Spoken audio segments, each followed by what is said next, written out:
onwards to mobility. So our mobility program in Singapore has been active since 2016, and we host the Singapore chapter of the Startup Autobahn program, a global platform that was founded by Plug and Play and Daimler in Stuttgart a few years ago. So together with our local partners, Daimler, Jardine Cycle and Carriage, and the Linde Group, we have completed 3 successful batches in Singapore, accelerating 24 startups in the process.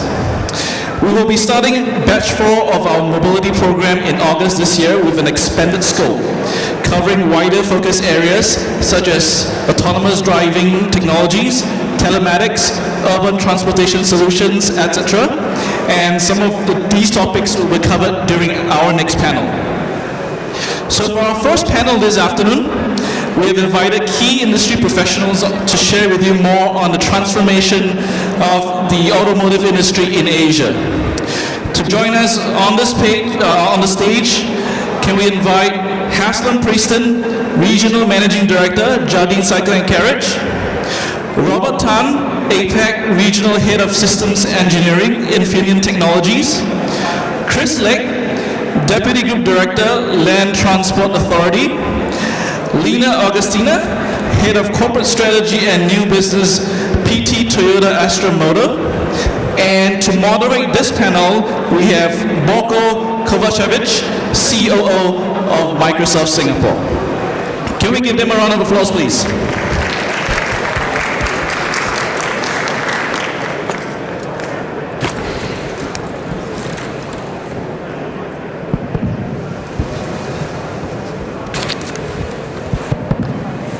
Please take it away.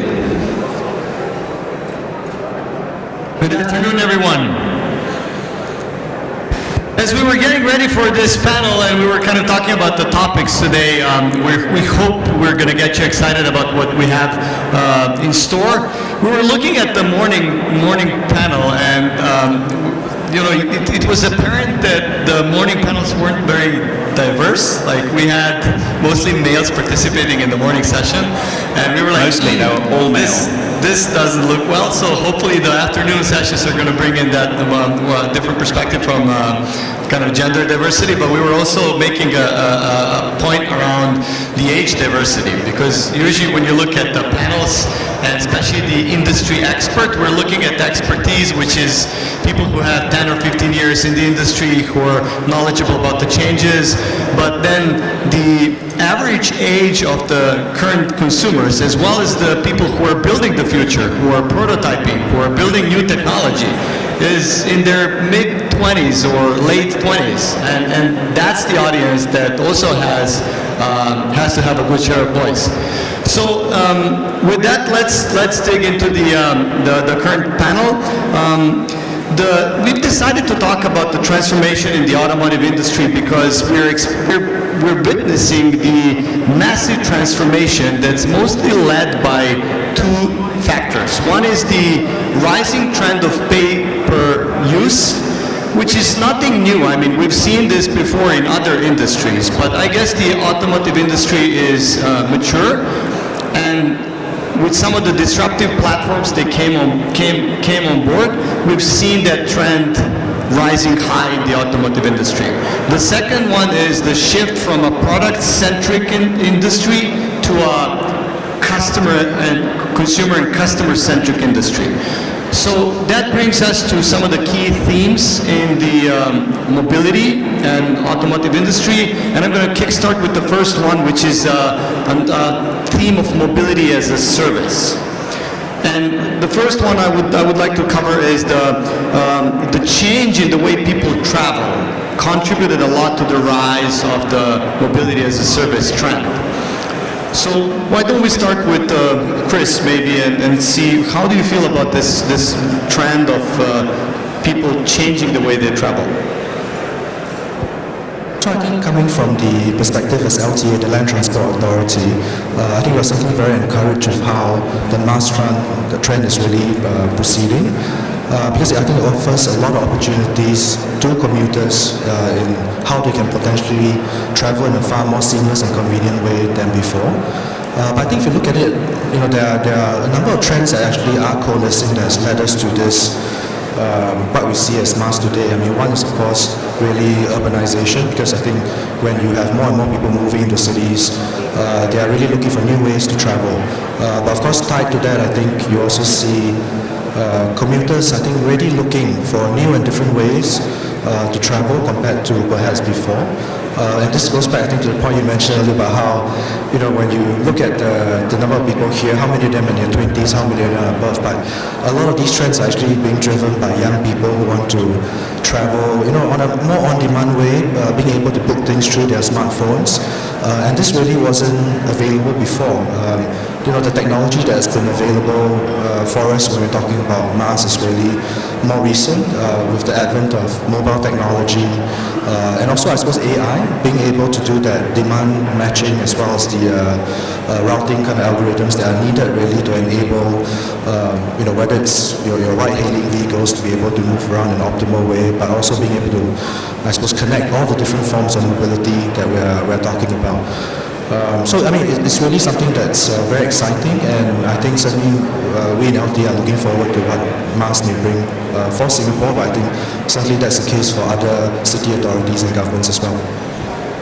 Thank you so much. And how do you see, maybe this is more for Haslam, how do you see the mobility as a service affecting personal car ownership and the shift of individual vehicle ownership to something that's a more accessibility in mobility services, the new ways of accessing the services? Well, I guess one thing to note is that the rise of mobility as a service, these car ride-sharing platforms and so on, hasn't meant that less cars have been sold. In every market, just about, I guess Q1 in Indonesia is perhaps a bit of an anomaly, but we're seeing automotive sales and car sales increase in our markets. So there are changing patterns of usership, but that hasn't meant the decline in automotive sales yet. Looking closer to home here in Singapore, when we looked at Uber building their own fleet, we saw a huge surge in demand for car sales here in Singapore. And so that meant not necessarily a change in a change in automotive sales, but what it meant is we're dealing with different types of customers. So we're dealing with larger fleet customers in this case. But since then, we've seen Uber sell off their own fleet. So we're back to kind of individual users using their cars in a more flexible way. So I think that's the real underlying trend that we've seen, is that people can still own the asset, but they can use that asset in a flexible way. Thank you. And then with the rise of the internet aggregators, car sharing and ride sharing platforms, and there's this molding of the ecosystem, and maybe Lena, you can help us understand how does that affect the whole industry, because there's quite a few trends now impacting the industry. It's not only the ride sharing platforms, it's many different what we call periphery forces which are now hitting the industry. So actually I'm from Indonesia, and as a people of Jakarta, we have a lot of pain on the transportation point of view. First of all, to say that that we have a lot of traffic jam, and then the second thing is that if we drive and then we find a lot of problems in parking the car, and then other things is actually we don't have a choice because there is no public transportation enough for us. So we have no option. So that's why this recently in Indonesia that Grab and also the Gojek, I think some of you or maybe most of you already heard about Gojek.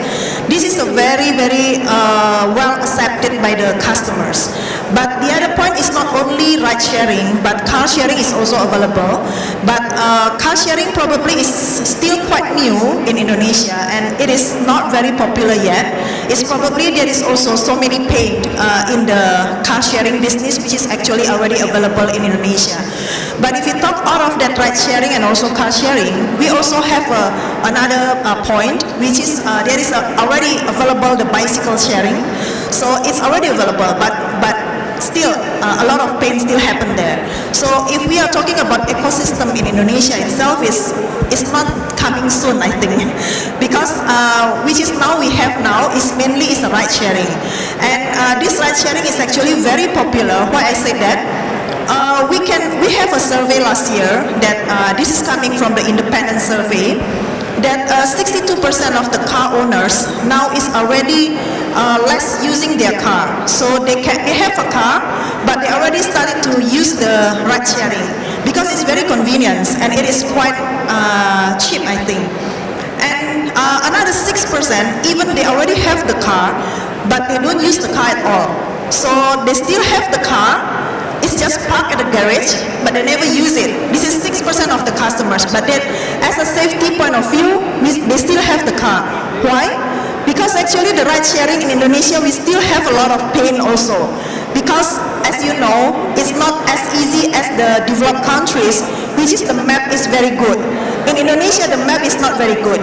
And then when you you ask for a ride sharing, and then you have to call the driver many times to tell you where is exactly you are. That is one point. And then the second point, you know that the behavior of the driver, that the cleanness of the car is actually still a pain. So sometimes, I mean that this is just a matter of times when the customers will move to the sharing activity rather than own the car. So it's still already, based on the research, it's already coming to us. And that's such an amazing point, I think, when we talk about mobility as a service and people own a car, then people use the ride-sharing platforms, they look at different means and ways how they can travel and how they can be mobile. And reminds me of Microsoft has a global partnership with Daimler, and we built together the first Daimler data and AI big platform, Extolo, where they're going to use the big data and analytics to understand the demand, to understand the way how people are mobile and the use cases, and there's such a good way from a car manufacturer, traditional car manufacturer, to go into something with an, and you probably are aware of this use case, Movil, which is an app that Mercedes was building. It's like travel the way you feel like traveling, or the way that's most efficient and that will get you to where you're headed, the most efficient way with the best experience that you can imagine. Like you take a bike or you take a public transportation, ride sharing. So that's just a kind of a vision around how mobility becomes a superset of owning a car or transporting in your own car or ride sharing. And it's just amazing to see where the industry is headed and what we can expect in the future to become so ubiquitous. I think there's actually an area where the Singapore government has been particularly active in encouraging that kind of multimodal transport, combination of MRT, Grab or Gojek, small minibuses, that sort of thing. They looked at bicycles, now those bicycles are off the road, but looking at how you can bridge that last mile, how can you can get the rider from A to B in the most efficient way. Maybe if I can just add on as well. I think this MAS space or mass space is really something that's really just kicking off. I suppose we're still in the very early days yet, and the benefits of mass is still, in a sense, yet to be reaped. Because when you think about it, as Haslam said, when you talk about mass, you really need a product that can connect you across all forms of transport and facilitate the intermodal transfer in a very seamless way. So, without a product that can allow you to do that seamless travel from door to door, I think that's going to be tough for mass to take off. The good thing is, I think we see companies trying to do that, but I think there are a lot of challenges when we're talking about building a very good mass product. So, what is the revenue model? How do you differentiate between who gets what? Because there are many of these potential transport providers that have to connect to this mass platform. So, who gets what share of the pie? That's one. Who bears the liability when you're talking about different parts of the journey? But even things like data ownership, data sharing, data it's gold today, right? That's what they say. So who gets to own which part of the data as well, and how do you make use of that data in the best way possible? I think these are all things that are still yet to be sorted out. I think we see different models emerging, but when all these issues, I think, can be sorted out, and we can bring on board as many of these transport providers as possible on one product, that's really when I think commuters or consumers will really take to the product. That's such a good point. I think if you're focusing on the mobility space and you're looking at some of the key challenges that most are facing, this is a very good point on what to look for. Which brings me to the second point, which is auto retailing. And this has been changing the way the purchase behavior of drivers has shaped the dealership industry. So with focus on the dealership industry, maybe Haslam, you can kind of share some light around these key changes and how you see that evolving in the future. I was on a visit to Silicon Valley January last year, and we had a panel discussion with somebody formerly from Tesla and a bunch of other industry experts, but focused on the tech side. And their sort of consensus view was that if you're in the dealership business, get out fast while you still can. I don't agree with that, but I think when you're in Silicon Valley, you kind of get trapped in this little bubble of, that tomorrow is happening right now. But I think there are three macro trends. I mean, autonomous vehicles, electric platforms, and then a changing customer. It's really about the velocity of the threat and how that changes our model, our business model. I'd say autonomous vehicles is quite a lot further out than one would think if you're sitting in San Francisco. So we've really focused on two, electric platforms and then the customer. And I think right now, our focus is 90% is really on the customer and how we can build our ecosystem, build our services around the customer. Because previously, really the way that automotive dealerships worked, and to be honest, the principals as well, the brands, is we really were product-centric. We weren't customer-centric. So it's quite a painful experience now transitioning from a product-centric business model into a customer-centric business model, and then using data, understanding our customers, because actually we can tell you everything about the car, we can't tell you much about the customer, and that's quite frightening. So realizing that we actually don't know a lot about our customers, and they're the ones who are making the purchase decisions, and their purchase decisions, their thinking is changing pretty fast. And I think that customer might have visited an automotive dealership maybe 3 or 4 times previously when making their purchase decision. Now the average, at least in the US, is they visit, I think, 1.2 times. And so you've got a very small window now for the salesman who used to be able to sort of push the customer in any direction they liked. You've got a very small window to influence the customer. And that customer is armed with much better knowledge than they used to be. In fact, they probably know what they want before they walk into the dealership. They just want a confirmatory sort of look at the metal and a test drive. And they also maybe are better educated than the salesman because they've just been looking online just before they came in. They've looked at the car comparison websites. They've done all their information. They've compared their prices. They may well be and probably are armed with better information than the salesman. And they're pretty confident in that information. It may not be exactly right, but they're confident as well. So that really is quite tough for us.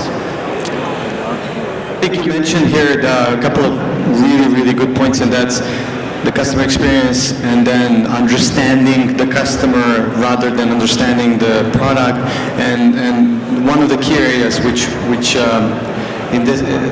I feel is important is the omni-channel experience on how we're reaching that customer, and then how can data help in us understanding the customer better, understanding the customer journey, and making sure that it's seamless regardless of the channel. So that's maybe something Haslam and Lina, you can shed some light on. I just would like to touch upon the first question, some additional. We as Indonesia, and we, Toyota Astra, we are the distributor in Indonesia for all of the Toyota products. When Uber, the first time they come to Jakarta, what they are asking us is always when we give a credit to the customers as a leasing buying, we are seeing the history of the financial situation of the customers. But when Uber come, they are asking us to see the future income of the customers. That is actually quite new things for us because this is a very risky business, and but the customers is there and they are asking us to do that. And then the second one is when there is a Grab come to Indonesia, and then they have the rental company. And the rental company actually, they become a fleet customers for us. And it's actually very demanding customers. And we face a lot of discussion with them, but very challenging and interesting discussions that how we can serve the customers. Because because the usage of the car itself is very different with the normal customers. We can say at least 5 times of normal customers that they spend the hours in the car. So that's why the maintenance will be a little bit different. And when they have accidents, they want to be repaired immediately because they have to run the car again. So they have to run the car to find the money. So it's a little bit different how to serve them. And then when we talk about data, of course data is a very interesting thing. And in Indonesia itself, I think we already from Toyota, we already have a collaboration with Grab. So I have two principles, Toyota and Astra. Toyota already have an investment in Grab, and we already have a collaborations with Grab. While actually from Astra, we already have a collaboration with Gojek. So these two big ride-sharing company, we already have a commitment with them. And with the Grab, actually for Toyota, we already have a commitment to we already start the telematics. So it means that we already start gathering the data. And this data is actually very important for us to serve the customers better. At least when there is something happen to the customers, we know that well. And like in Singapore, we also have a good collaborations with Grab in Singapore. And this already, we have a special treatment for them for the maintenance. And this maintenance is based on the data that we get from the telematics. So what services that we can give to them is more personalized on the necessity of the driver itself, and also from Grab point of view, when actually they are also always thinking about value for money and economical value. So it is quite challenging, but it's very interesting to follow the customer's demand and how we can collaborate together with them. And actually, looking at when you're talking about the omni-channel experience earlier on, I mean, interestingly, I mean, a lot of what you hear is about the changing customer demands and patterns when it comes to sales. But actually, statistically, I think this US data, an average customer will spend about 15 hours on their purchase experience from beginning to end. But over the life of their vehicle, they'll spend about 50 hours on the after-sales experience. Yet I think a lot of the sort of focus has been on that sales experience. Because really, for us, the automotive retailers, most of the experience the customer will have with us is on the after-sales side. And I think technology is only just beginning to enter and to solve some of the customer pain points there. One of the pain points also from a customer retailer point of view, or rather from an automotive retailer point of view, is that with the rise of electric platforms now, say in a VW Golf, I mean, I shouldn't be talking about VW because we don't sell them, in fact they're our competitor, but you have about 150 parts in their combustion engine. If you look at, say, a Chevrolet Bolt, an electric platform, you've got less than 50 parts. In fact, you've got about 25 parts in the electric motor. And so for the after sales, for us, there's far fewer parts, which is great for the customer. The car's more reliable, they break down rarely. But for us, the retailers, it means that it's a fundamental change in our business model because there's less parts, there's less repairs, less income. You see the customer more rarely. So how's our omni-channel experience? How's our relationship with the customer evolving? And how are we going to generate revenue in the future? This is a really major challenge that we're going to see hitting us in the next 15 years or so. It's so impressive to hear of this blend or merging of the traditional car manufacturers, the dealership, the new platforms like Grab and Gojek, and then the tech players like Microsoft and many others who are providing the cutting-edge services for something like this to be able to evolve. Like you were mentioning a couple of times, safety and security. You mentioned the incidents that are happening, and I know how much effort is Microsoft investing with the investment and the partnership we made with Grab in things such as authenticating the drivers, making sure that the safety and security of the passenger is the paramount, making sure that we identify any fraudulent transactions, protecting the drivers as well and the company. So many aspects, and where this mix of partnerships is not really disrupting any industry, but is creating a new business model for each and every player in that chain, and the end benefit is the end consumer and the society as a whole.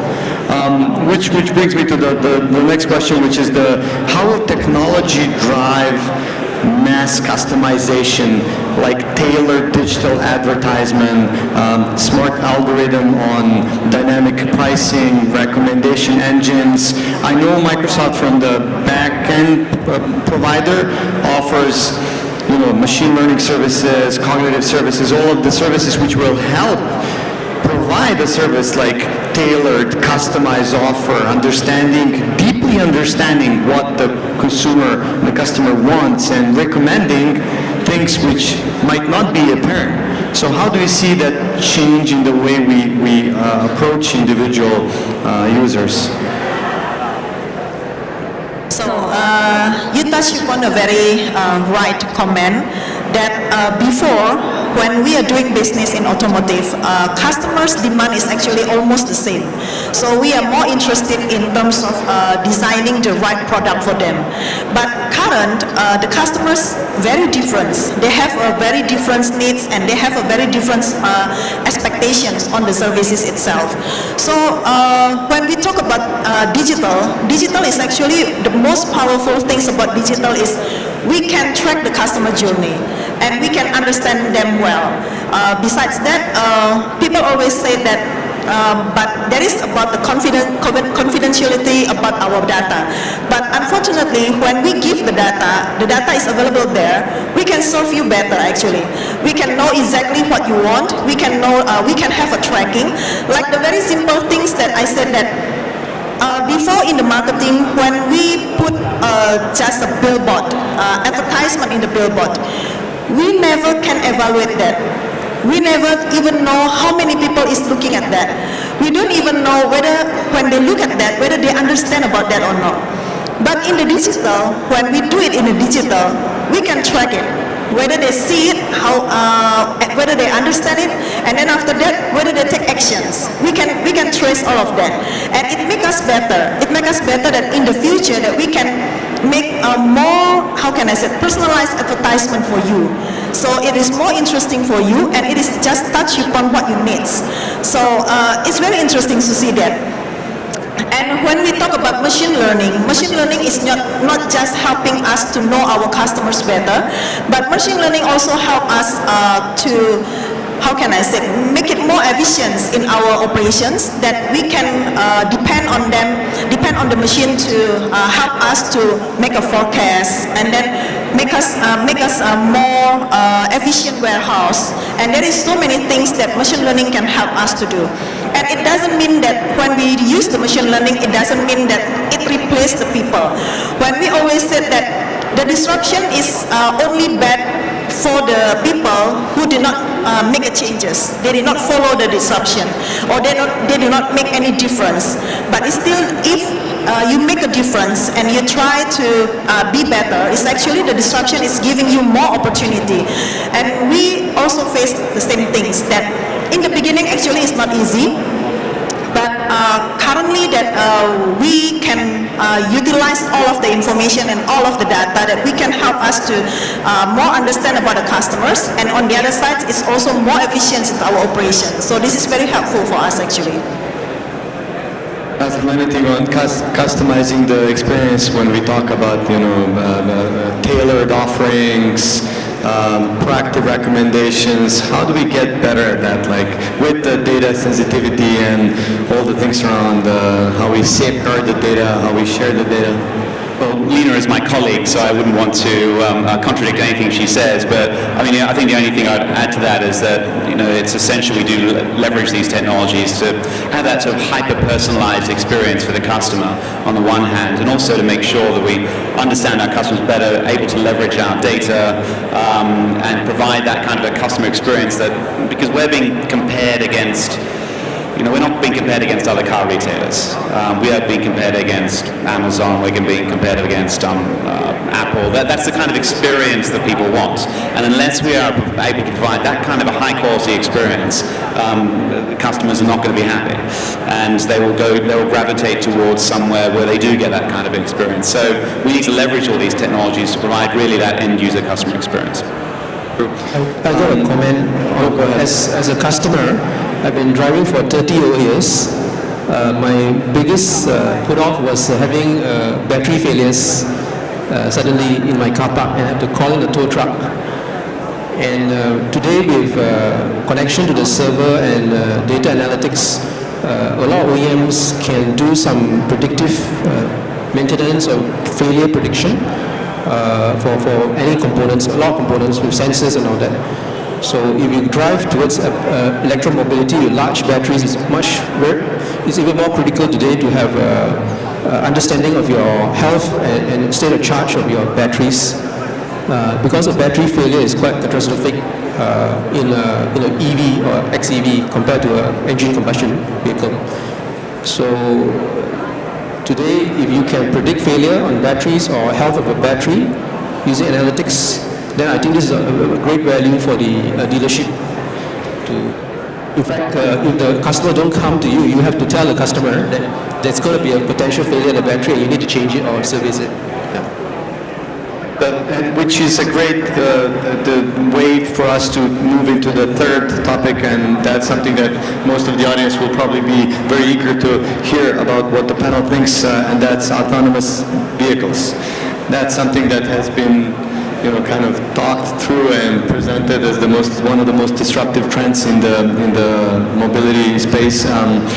So maybe we can start with Chris on what are some of the upcoming trends in AV, driverless vehicles, literally new and never seen before transport solutions. So I think if you look back at the work on autonomous driving over the past decade or so, a lot of the focus has actually been on passenger cars. So that has really been, what has occupied way more, what has occupied Cruise and so on over the past decade. But I think increasingly we are seeing developers recognize that there are other use cases. So we're looking now at many developers working on technologies for trucks, autonomous trucks that can be used for freight, for logistics. We're also looking at developers working on AVs that can be used for utility operations. By that I mean street cleaning, rubbish collection, that kind of stuff. So really, I think we see this moving in a whole different direction, I suppose. And clearly, of course, for LTA, the thing that excites us most is that we also see, I think, that move from the focus on the small passenger car to looking at AVs that can be used for mass transport, so development of buses, larger capacity shuttles that can allow us to move more people around.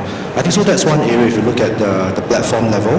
But beyond that, I think, again, if you look back at the focus of the technology in the past, it's been more on the core driving technology, your perception, navigation, decision-making technology. But I think, again, because a lot of the work has been done in this area, the focus has shifted slightly, and a lot of developers are now looking at what are perhaps the more downstream areas that they need to think about. And these are things, for instance, to do with the human-machine interface. If you are the AV and you have a customer, how do you even interact, between the vehicle and the customer, but also perhaps other road users, how do you have the vehicle interact with other road users?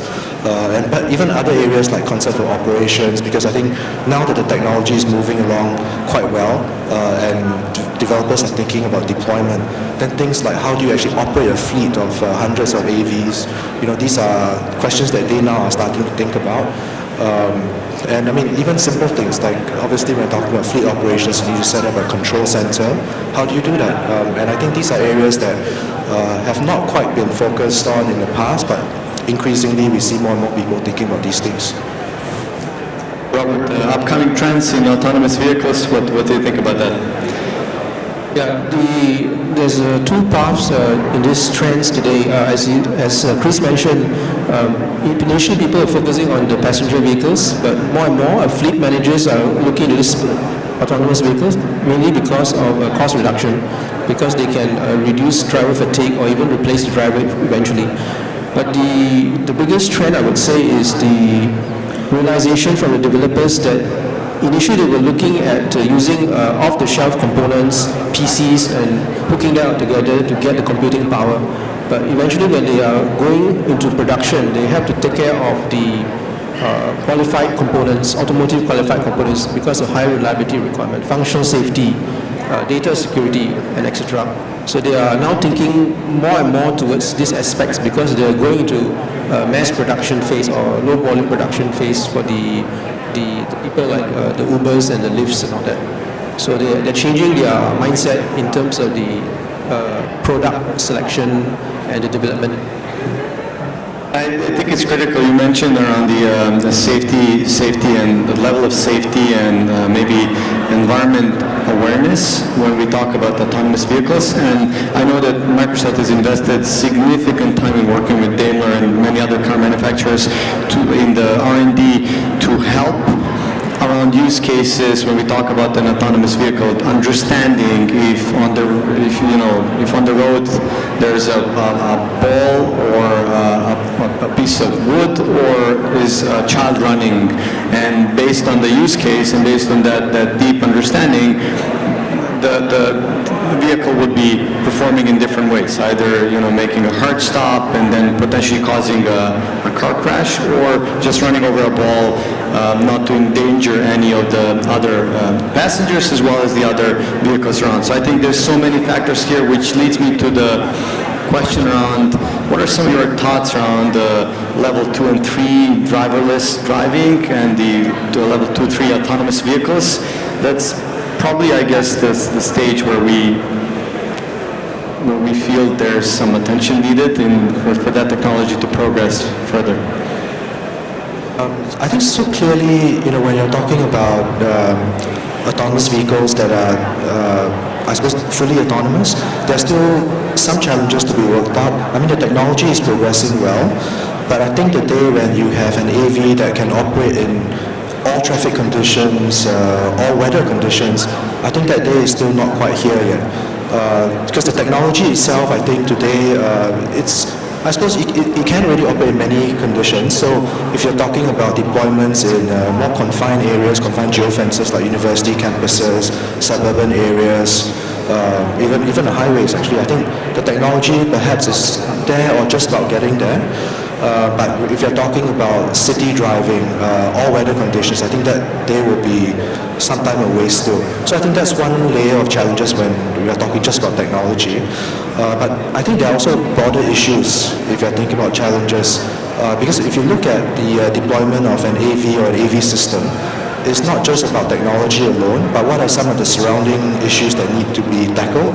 So things like regulations, standards, public acceptability, and these are areas that I think both the developers as well as the authorities are only starting to think about. Here in Singapore, I think I think some of you may know we've been pushing quite hard towards deployment, and we have said that we want to deploy AVs publicly in 3 of our towns by the early 2020s.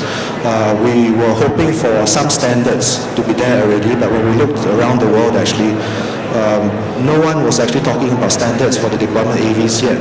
So we had to come up with our own effort to develop a set of standards. And so earlier this year, we actually released a technical reference that covers some of these standards that potentially developers could follow as guidelines to aid them in deployment. But that's just one example. I mean, there are many other examples of where I think both industry as well as regulators need to sit down and have a conversation about in order for deployment to actually take off.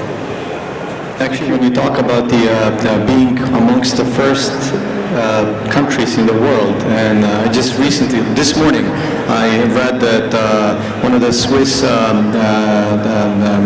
analytics companies, and International, I think, they ranked Singapore the highest in national competitiveness in the world, overtaking United States and Hong Kong from last year, and that's largely due to innovation that's happening across different industries. So not innovation in tech, but innovation full stop.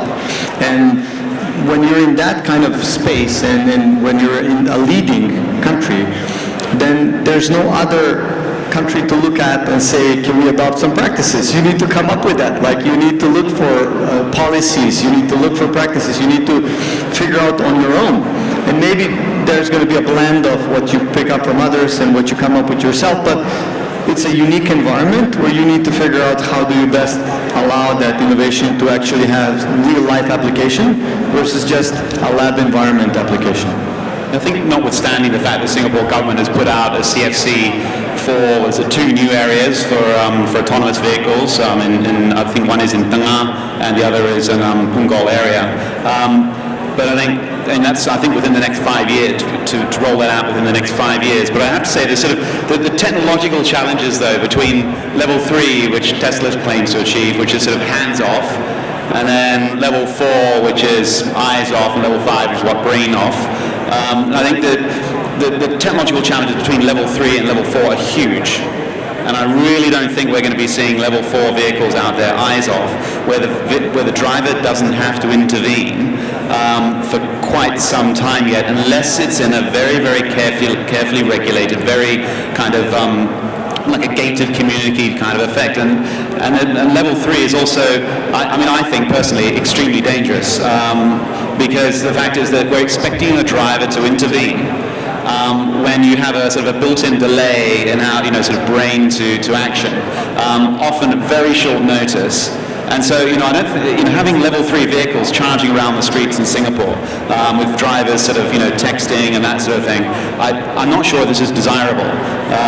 It's really level 4, but that gap in terms of time, investment, regulation, and reaching level 4, it's a lot further, I think, than some people think.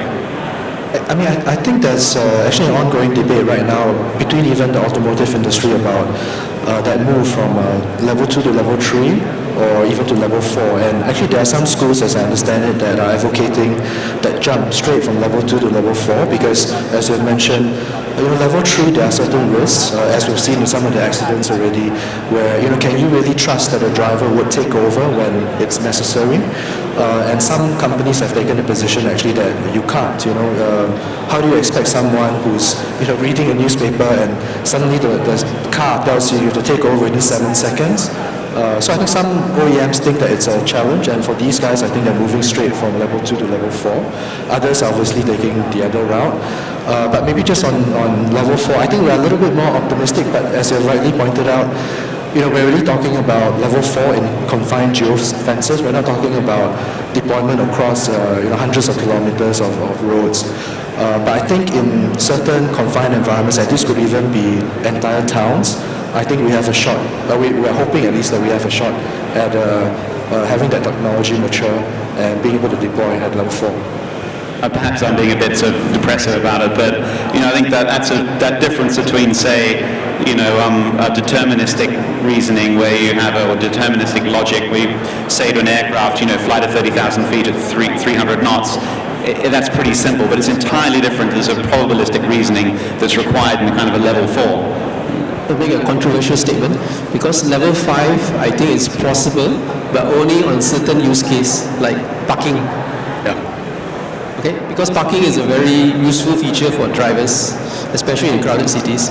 So there's no driver in there, the car is parking autonomously. So only parking, not driving, not highway driving, or not urban driving. So I think this will be something that a lot of OEMs are looking at, level 5 for parking assist. Okay, so we're out of time. Hope you enjoy the conversation and that you're going to focus further in this area, maybe helping us as a society come to the point where we're at level 5 and contribute with your innovation here in Singapore and in Asia and worldwide. I wish you great and enjoyful rest of the day, and thank you for your attention.